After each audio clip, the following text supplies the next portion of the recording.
Hi అండి, నమస్తే. Welcome to my channel. నేను మీ శివప్రియ. ఈ రోజు రెసిపీ వచ్చేసి ఎముకల దృఢత్వాన్ని పెంచే, క్యాన్సర్ను నియంత్రించే, చాలా ఆరోగ్య ప్రయోజనాలున్న రాగి ఉప్మా చేసి చూపిస్తానండి. అమ్మో, రాగి ఉప్మాన ఎలా తింటాము అని అనుకోకండి, చాలా బాగుంటుంది టేస్ట్. ఒకసారి మీరు ట్రై చేసి చూడండి. వారానికి 2-3 సార్లు ఇదే తింటారు ఖచ్చితంగా. చాలా టేస్టీగా, చాలా సింపుల్ గా కూడా ప్రిపేర్ చేసుకోవచ్చు. మరి దీంట్లో ఉండే ఉపయోగాలు కూడా మీకు రెసిపీ చేసుకుంటూ చెప్తాను. మరి అసలు ఆలస్యం చేయకుండా వీడియోలోకి వెళ్ళిపోదాం. ముందుగా దీనికి కావాల్సిన చట్నీ తయారు చేసుకుందామండి. మిక్సీ జార్ తీసుకుందాము. అందులో శనగలు ఉంటాయి కదండి, వేయించిన శనగలు. ఇవి లేకపోతే కనుక మనం పుట్నాలైనా తీసుకోవచ్చు. ఒక అరకప్పు దాకా పచ్చి కొబ్బరి ముక్కలు. ఇప్పుడు రుచికి సరిపడు అంటే పచ్చిమిర్చి వేస్తున్నానండి, కారం తగ్గట్టు చూసి వేసుకోవాలన్నమాట. అందులోనే కొంచెం ఉప్పు, అదే విధంగా కొంచెం కొత్తిమీర, కొంచెం చింతపండు గుజ్జు వేసానండి. సరిపడు వాటర్ వేసేసుకొని గ్రైండ్ చేసుకోవాలి. నా వీడియో కనుక మీరు మొదటిసారి చూస్తున్నట్లయితే సబ్స్క్రైబ్ చేసుకోండి ఫ్రెండ్స్. అంతేకాకుండా కింద ఉన్న బెల్ ఐకాన్ని ప్రెస్ చేయడం ద్వారా నేను చేసే ప్రతి రెసిపీ మీకు నోటిఫికేషన్ వచ్చేస్తుంది అనమాట. చూసారండి, ఈ విధంగా తయారైపోద్ది అనమాట. ఇప్పుడు ఇందులో మనం తాలింపు పెట్టేసుకుందాం. చూసారండి, మన గ్రీన్ కోకోనట్ చట్నీ రెడీ అయిపోయింది. రాగుల్లో కాల్షియం పుష్కలంగా ఉంటుందండి. అందువల్ల రాగులను తీసుకుంటే శరీరానికి కావాల్సిన కాల్షియం అంది, తద్వారా ఎముకలు, దంతాలు దృఢంగా మారుతాయి అన్నమాట.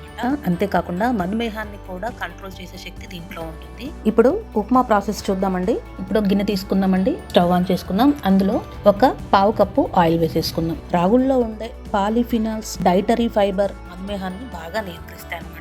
ఆయిల్ కొంచెం హీట్ అయిన తర్వాత ఒక 2 స్పూన్లు తాలింపు గింజలు వేసుకుందామండి.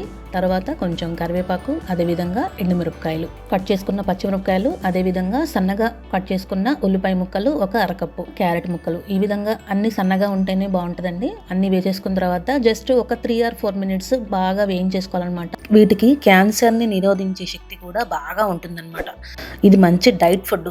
ఇందులో ప్రోటీన్స్, ఖనిజాలు చాలా ఉంటాయన్నమాట. తర్వాత ఇందులో కాజు వేసుకుందామండి. బరువు తగ్గడానికి కూడా చాలా బాగా ఉపయోగపడుతుంది. కొలెస్ట్రాల్ ని కూడా తగ్గించి గుండె జబ్బుల్ని నియంత్రిస్తుంది. చూసారండి, ఈ విధంగా కలర్ చేంజ్ అయిపోయిన తర్వాత ఇందులో ఒక కప్పు బొంబాయి రవ్వ వేస్తున్నాను. ఒక 2 minutes వేయించుకోవాలన్నమాట. అంతేకాదండి, దీనివల్ల చర్మం కాంతివంతంగా కూడా తయారవుతుంది. ఇందులో మనం వాడే ఇంగ్రీడియంట్స్ అన్ని మన హెల్త్ కి చాలా మంచిదండి. అప్పుడప్పుడు తింటూ ఉంటే, కనీసం వారానికి ఒక 2-3 times అయినా తింటే కూడా మన హెల్త్ కి చాలా మంచిది. ఈ విధంగా వేగిపోయిన తర్వాత మనం ఏ కప్పుతో అయితే బొంబాయి రవ్వ తీసుకుంటామో అదే కప్పుతోటి రాగి పిండి వేసేసుకుందాం. రాగి పిండి వేసిన తర్వాత జస్ట్ ఒక 2-3 నిమిషాలు ఇలా వేయించుకోవాలన్నమాట. ఎందుకంటే పచ్చివాసన పోతే బాగుంటుంది కాబట్టి ఈ విధంగా వేయించేసుకోవాలి. చూసారండి, ఈ విధంగా వేయించుకున్న తర్వాత మనం మొత్తం కలిపి 2 కప్పులు తీసుకున్నాం కాబట్టి 3.5 కప్పుల దాకా వాటర్ పడతాయి. మీకు ఇంకా కొంచెం జారు కావాలనుకుంటే ఇంకొక కప్పు దాకా పోసుకోవచ్చు. ఈ విధంగా వాటర్ వేసిన తర్వాత రుచికి సరిపడ ఉప్పు వేసేసి కంటిన్యూస్గా కలుపుతూనే ఉండాలండి. మనం రాగి పిండి గడ్డలు కడుతుంది కదా, అది గట్టలు కట్టకుండా కంటిన్యూస్గా కలుపుతూనే ఉండాలి. చూసారండి, కొంచెం కొంచెం గట్టి పడుతుంది కదా, మనం ఇలా కలపకపోతే గడ్డలు కడుతుంది, బాగోదు అంత టేస్ట్. ఈ విధంగా బాగా కలుపుకున్న తర్వాత నీళ్లు కూడా మంచి సరిపోయినాయండి. 3.5 కప్పులు పోసాను, వాటికి తగ్గట్టుగానే సరిపోయింది. ఈ విధంగా వచ్చిన తర్వాత జస్ట్ ఒక 3 నిమిషాలు మూత పెట్టేసుకుందాం. స్మెల్ అయితే భలే వస్తుందండి, చాలా బాగుంది స్మెల్. ఈ విధంగా ఒకసారి బాగా మిక్స్ చేసుకోవాలన్నమాట. అడుగంటుతుంది కదా, మనం మధ్య మధ్యలో కలుపుతూ ఉండాలి. ఈ విధంగా కలుపుకున్న తర్వాత జస్ట్ ఒక 2-3 స్పూన్లు నెయ్యి వేసేసుకొని మిక్స్ చేసుకోవాలి.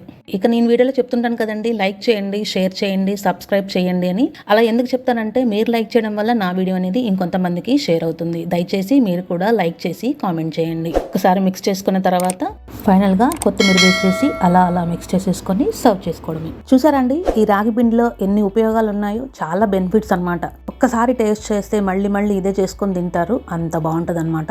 చూసారండి, మన టేస్టీ రాగి పిండితోటి ఉప్మా తయారైపోయింది. చాలా బాగుంది కదా చూడడానికి, తినడానికి కూడా చాలా బాగుంటది, ఆరోగ్యానికి కూడా చాలా అంటే చాలా మంచిది.